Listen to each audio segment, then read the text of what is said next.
Hi guys, welcome back to the channel Achieving Online Freedom. In this video today, I'll be showing you how to add highlights to your Instagram without having to post a story. Now, let's get right into the video.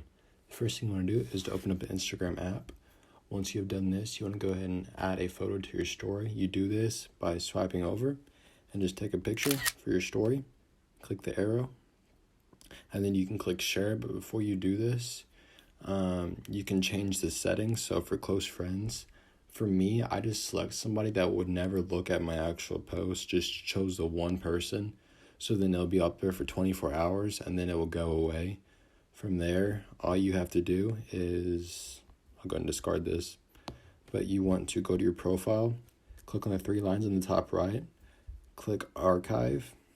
Once you're here, you want to click post archive. It will then pop up stories archive, post archive, and live archive. You want to click Stories Archive because you need to wait 24 hours for it to be added to your highlights. So then once you wait your 24 hours, you can come here. So this has been my story before. All you want to do is click Add Highlight at the very bottom. And then click Add. And then from there, it's added to your highlights, as you can see right there. So I hope this video helps. If it did, please make sure to like and subscribe. It helps out the channel a lot, and I will see you in the next video.